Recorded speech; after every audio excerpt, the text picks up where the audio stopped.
Hello everyone, welcome back to my channel और मैं हूं निधि। दोस्तों, हरतालिका तीज का व्रत आ रहा है। तो ये एक ऐसा व्रत है, ये नॉर्मल व्रत से थोड़ा डिफरेंट और डिफिकल्ट है क्योंकि इसमें हम पानी तक भी नहीं पीते हैं। तो जो महिलाएं प्रेग्नेंट है या फिर जिन्होंने अभी डिलीवरी दी है और उनका बच्चा भी 6 मंथ का कंप्लीट नहीं हुआ है, मतलब ब्रेस्ट फीडिंग पे डिपेंडेंट है, तो उन लोगों को ये व्रत रखते टाइम किन बातों का ध्यान रखना चाहिए जो कि बहुत ज्यादा इंपॉर्टेंट है, उस पर ही आज का वीडियो है। So without much ado, let's get started.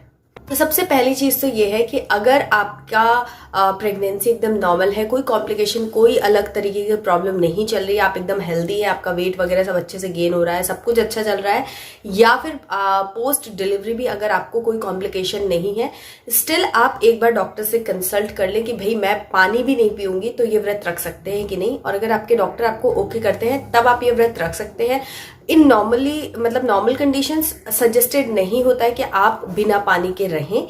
तो अगर आप प्रेग्नेंट हैं, स्पेशली अगर आप फर्स्ट ट्राइमेस्टर में हैं, तो आप कुछ खा पी करके व्रत रहे, पानी एटलीस्ट आप पीते रहें, जूस, फ्रूट्स ये सब इंक्लूड करें। इस तरीके से व्रत रखेंगे तो ज्यादा अच्छा रहेगा, व्रत भी हो जाएगा और किसी तरीके की कोई डिफिकल्टी नहीं आएगी। और अगर आप ब्रेस्ट फीडिंग करा रहे हैं तभी भी पानी पीना तो बहुत जरूरी है, क्योंकि डिहाइड्रेशन से आपको तो डिफिकल्टी होगी बट आपका बच्चा जो है उसको भी बहुत ज्यादा डिफिकल्टी होगी और काफी टफ हो जाएगा। तो इसीलिए पानी पीजिए, पानी से रिलेटेड जूस वगैरह, मतलब अपने आप को हाइड्रेटेड रखिए। और कोकोनट वाटर सबसे बेस्ट है। अगर आप व्रत रखते हैं तो कोकोनट वाटर में आपको बहुत सारे न्यूट्रिएंट एक बार में मिल जाते हैं। तो इसलिए कोशिश ये करिए कि अगर आपके घर में अलाउ करते हैं और आपको डॉक्टर से भी कंसल्ट करने के बाद अगर आप खा पी करके व्रत वगैरह रखें तो बहुत अच्छा रहेगा, जिसमें आप फ्रूट्स खा सकते हैं, या खाना मत खाइए लेकिन व्रत का जो खाना होता है आप वो खाइए, तो वो ज्यादा अच्छा रहेगा। सेकेंड चीज कि आप बहुत लंबे टाइम तक भूखे या प्यासे मत रहिए। अगर आप व्रत का खाना खा करके भी रह रहे हैं तो बहुत ज्यादा लंबे टाइम तक आप भूखे ना रहे। हर 2-3 घंटे पे जैसे आपको भूख लगती है तो आप मतलब खाते रहिए, अच्छे से खाइए। और थोड़ा सा बहुत ज्यादा आपको एक्सरसाइज या बहुत ज्यादा आपको स्ट्रेस या एक्सर्शन नहीं लेना है, लेकिन थोड़ा थोड़ा बॉडी में मूवमेंट भी बना करके रखना है। एकदम पड़ नहीं जाना है कि मतलब बेड पे लेटे ही हुए हैं पूरे टाइम, मोस्टली टाइम आपने लेटने और सोने में बिता दिया, वो भी मत करिएगा। थोड़ा सा अपना नॉर्मल जो डे टू डे लाइफ की आपकी एक्टिविटी है उसको मेंटेन रखिएगा और टाइम टू टाइम खाते रहिएगा। देखिए, अगर अगर नॉर्मल कंडीशन है आपकी, कोई आपको स्पेशल मेडिकल कंडीशन नहीं है थ्रू आउट योर प्रेगनेंसी और योर ब्रेस्ट फीडिंग फेज, तो आपको ऐसा नहीं होगा कि अगर आपने पूरे दिन खाया नहीं या पिया नहीं तो आपको कोई बहुत बड़ी कॉम्प्लिकेशन आ जाएगी। लेकिन हो सकता है कि आपको नौजिया वगैरह हो जाए, उल्टियाँ और वॉमिटिंग मतलब जो है, और एसिडिटी है, स्टमक अपसेट हो गया, इस टाइप की अगर आपको कोई भी प्रॉब्लम हो जाती है तो आगे के आने वाले 2-3 दिन जो है वो काफी डिफिकल्ट हो जाते हैं, स्ट्रेसफुल हो जाते हैं, साथ में आपको इंटरनल वीकनेस आने लगती है। तो जो भी आपका अच्छा चल रहा था वो कहीं ना कहीं डिस्टर्ब होता है, आपका वेट भी लूज हो सकता है अगर आपको ज्यादा वॉमिटिंग ट्रिगर हो गई तो इसीलिए ये कहा जाता है कि आप अगर हेल्दी है तो भी आप खा करके व्रत रखे, पानी एकदम हटाना सही नहीं रहेगा। उसका रीजन यही है क्योंकि आप प्रेगनेंसी में थ्रू आउट हर दिन हेल्दी रहना चाहते हैं और आप आफ्टर डिलीवरी भी, तो ये उसका रीजन होता है। नेक्स्ट चीज ये है कि बहुत ज्यादा मीठा, क्योंकि नॉर्मली लोग व्रत में क्या होता है मीठा खाना ही खाते हैं, तो अगर आप अलाउ करते हैं आपके घर में या आप खाते हो तो आप सेंधा नमक जो होता है उसको भी थोड़ा सा इंक्लूड करो अपनी डाइट में। जैसे मैं जब भी व्रत करती हूँ तो सेंधा नमक जरूर इंक्लूड करती हूँ, क्योंकि बिना सॉल्ट के मेरी तबीयत जो है वो खराब होने लगती है, मुझे डिजीनेस और अजीब सा फील होने लगता है। तो आप भी अगर चाहो तो थोड़ा सा शुगर, थोड़ा सा सॉल्ट सब मिक्स करके लो। कोई भी चीज में ओवरबोर्ड नहीं होना है आपको कि बहुत ज्यादा चीनी वाली चीजें, मीठी चीजें खा रहे हैं या बहुत ज्यादा नमकीन चीजें खा रहे हैं, ऐसा नहीं करना है, बैलेंस बना करके खाना है। और बहुत ज्यादा चीनी वाली चीजें लेने की बजाय अगर आप नेचुरल शुगर पे जाएंगे, लाइक फ्रूट्स वगैरह है, जूसेस वगैरह है, तो वो ज्यादा अच्छा रहेगा। उससे क्या होगा कि आपका ब्लड शुगर लेवल जो है वो मेंटेन रहेगा।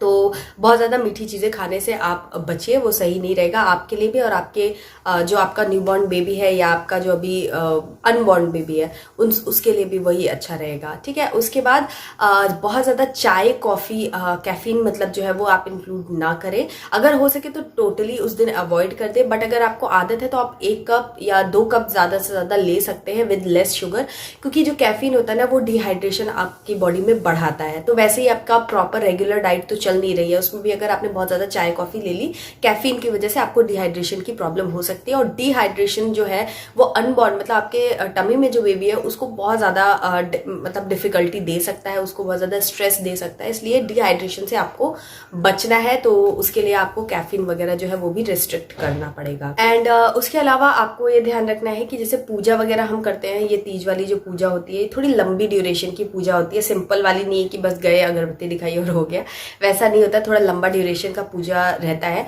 तो उसमें आप देखिए कि अगर ऐसा हो सकता है कि आपके घर के या आपके फ्रेंड्स वगैरह जो भी पूजा करते हैं वो प्रिपरेशन वाला खुद कर ले और बस जब मेन पूजा हो तब आप जाओ। मतलब कहने का कि बहुत लंबे ड्यूरेशन तक आप एक ही पोजीशन पे बैठे रहेंगे तो वो सही नहीं है। स्टिल अगर आप अकेले ही कर रहे हैं, सब कुछ आप ही कर रहे हो, तो आप थोड़ा ब्रेक ले लेके करो कि पहले थोड़ी प्रिपरेशन कर दी, फिर थोड़ी देर बाद रेस्ट लिया, देन फिर आप पूजा पे बैठे। तो इस तरीके से आप ब्रेक कर सकते हो। और पूजा करते टाइम कंफर्टेबल पोजीशन पे बैठने का व्यवस्था हो उसका आप ध्यान रखिए। अगर आपको जैसे आपका लेट ट्राइमेस्टर चल रहा है तो या आपके स्टिचेस वगैरह है, मतलब अभी आपका 6 मंथ कंप्लीट नहीं हुआ है, तो आप एकदम नीचे ना बैठ के आप चेयर वगैरह ले सकते हो, स्टूल वगैरह ले सकते हो, जैसे भी आपको कंफर्टेबल लगना चाहिए। किसी तरीके से कोई प्रॉब्लम बॉडी में महसूस नहीं होना चाहिए, पॉस्चर में महसूस नहीं होना चाहिए। तो उस पोजीशन पे बैठ करके पूजा कीजिए। और बहुत ज़्यादा लंबे टाइम तक एक ही पोजीशन में बैठना बिल्कुल भी सेफ नहीं है, स्पेशली जो लोग प्रेग्नेंट हैं उनके लिए। तो उस चीज़ का आप ध्यान रखिए। और बहुत ज़्यादा जैसे गर्मी वगैरह है ना, तो आप ध्यान रखिए कि बहुत ज़्यादा गर्मी वाले एरिया में या बहुत ज़्यादा टाइम अपने किचन में बिता रहे तो आपको गर्मी होगी, तो फिर वही आपको नौजिया वगैरह, डिजीनेस वगैरह प्रॉब्लम होगी। तो इसलिए अपने आप को कूल प्लेस पे रखिए और रेस्ट करते रहिए, काम करते रहिए, ऐसे मिक्स एंड मैच करिए। एकदम एक फ्लो में मत सोचिए कि सारा काम फिनिश करके देन फिर मैं रेस्ट करूंगी, ऐसा ना करके आप थोड़ा रेस्ट कीजिए, थोड़ा काम कीजिए और जितना एकदम जरूरी है सिर्फ उतना ही प्रिपरेशन कीजिए, पूजा की भी, खाने की भी, सब चीजों की। एंड अवॉइड कीजिए कि आप जैसे ये फेस्टिवल होता है तो उसमें क्या होता है कि लोग गैदरिंग करते हैं, मंदिर वगैरह में जाते हैं, तो भीड़ भड़ाके वाले इलाके में मत जाए, क्योंकि ये फेस्टिवल टाइम रहता है, इसमें सब लोग पूरा साड़ी और इस टाइप की ड्रेसेस और एकदम अच्छे से तैयार हुए रहते हैं। और भीड़ भड़का में कहीं कुछ मिसहैप अगर आपके साथ हो जाएगा तो वो सही नहीं है। इसलिए अपने आप को भीड़ भड़ाके वाले इलाके से बचा करके थोड़ा सा, अगर मंदिर जाना भी है तो ऐसे टाइम पे जाइए जब ज्यादा भीड़ ना हो और सेफली जाइए। अपना थोड़ा ध्यान रखिए, धीरे धीरे सीढ़ी वगैरह आप चढ़ते हैं तो उसमें भी एक व्यक्ति आपके साथ रहे, इस चीज का आप ध्यान रखिए। और अवॉइड कीजिए, अगर ना हो, अगर पॉसिबल है कि आप बाहर जाना ना आपके घर में अलाउ करते हो कि भाई ठीक है मत जाओ इस बार, अगली बार चले जाना, तो आप अवॉइड कीजिए बाहर जाने से। बाहर क्योंकि वेदर का भी है और बहुत ज्यादा लोगों से मिलना बहुत सारे कॉन्टेक्स्ट में कहा जाए तो सेफ नहीं है। तो इसीलिए अपने घर पर रहकर अपने घर के कंफर्ट में अगर आप पूजा करेंगे तो ज्यादा अच्छा रहेगा। तो ओवरऑल आप मन से अपनी श्रद्धा के साथ में पूजा कीजिए। क्या आप खा पा रहे हैं, क्या आप नहीं खा पा रहे हैं, कितनी देर आप पूजा कर पा रहे हैं या क्या चीजें आप नहीं कर पा रहे हैं, उस पर फोकस मत कीजिए। जितने भी फेस्टिवल्स होते हैं ना वो आपके मन को पीसफुल और थोड़ा सा आपकी लाइफ में एक फन फैक्टर ऐड करने के लिए होते हैं कि आपको थोड़ा सा रेगुलर लाइफ से थोड़ा सा चेंज मिले, आप थोड़ा सा तैयार हो, पूजा करें, मन में एक पॉजिटिविटी आए, उसके लिए होता है। तो बस आप किसी भी चीज पे एकदम स्ट्रिक्ट मत होइए कि ये होता आया है तो अब मैं यही करूंगी। प्रेगनेंसी एंड पोस्टपार्टम पीरियड ऐसा होता है कि थोड़ा सा आपको अपने आप को मॉडिफाई कर लेना होता है। उसके अलावा जब आप नॉर्मल हो जाएंगे तो डेफिनेटली जैसे चाहो आप वैसे कर सकते हो पूजा और व्रत। तो एक बार अपने डॉक्टर से कंसल्ट करें और एक बार अपने फैमिली में बड़ों से डिस्कस कर लें, उसके बाद अच्छे से इस व्रत को निभाएं। मेरी बहुत सारी शुभकामनाएं आप सभी के लिए है, जो भी लोग ये हरतालिका तीज का व्रत कर रहे हैं, आप सभी को मेरी तरफ से हार्दिक शुभकामनाएं। और अगर ये वीडियो आपको पसंद आया तो लाइक, कमेंट और शेयर कीजिएगा और चैनल को सब्सक्राइब करके बेल आइकन प्रेस करना बिल्कुल मत भूलिएगा। मैं मिलती हूँ आपसे एक नई यूजफुल वीडियो के साथ, तब तक के लिए bye bye and take care.